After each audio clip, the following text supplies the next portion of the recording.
jamais à des journaux, mais quand je suis devant une commission d'enquête, je suis obligé malheureusement de répondre. Et comme c'est filmé, bon, les gens vont reprendre mes propos, donc, mais enfin je ne peux pas faire autrement. Mais voilà, les 4 milliards, c'est beaucoup à un moment où la France est quand même en difficulté. Quand j'étais jeune, il y avait des problèmes de fin de mois pour un certain nombre de gens. Maintenant, il y a des problèmes de milieu de mois pour à peu près tout le monde, voire même de début de mois pour pas mal de gens.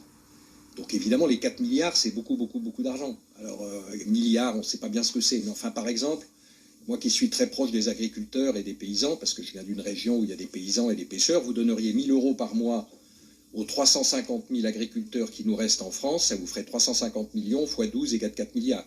Donc, pour vous donner à peu près une idée de la taille. Donc c'est ça le sujet. Le sujet, c'est pas le service public lui-même, c'est le coût.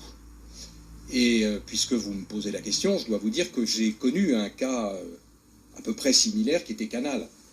Quand je suis arrivé en 2014 chez Vivendi... Juste un peu plus dans le micro, pardon, merci. Quand je suis arrivé en 2014 chez Vivendi, il y avait une filiale à laquelle on n'avait pas le droit de toucher, qui s'appelait Canal. Et on n'avait pas le droit d'y toucher parce que c'est là qu'il y avait tout le Paris qui chante et qui danse et que... il y avait des tas de gens qui étaient extraordinairement heureux dans cette société. Je comprends très bien d'ailleurs pourquoi ils étaient heureux. Ils allaient au Festival de Cannes.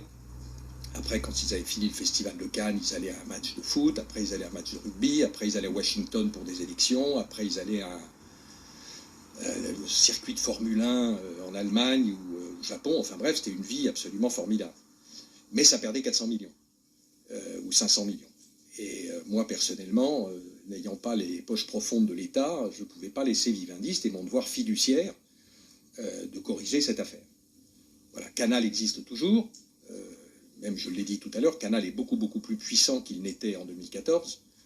Il a dû quadrupler ou quintupler de taille, mais maintenant Canal gagne 600 millions ou 700 millions et en gagnera sans doute 1 milliard. Donc c'est un problème, en effet, de gestion, en réalité, à mon avis, qui est le problème essentiel.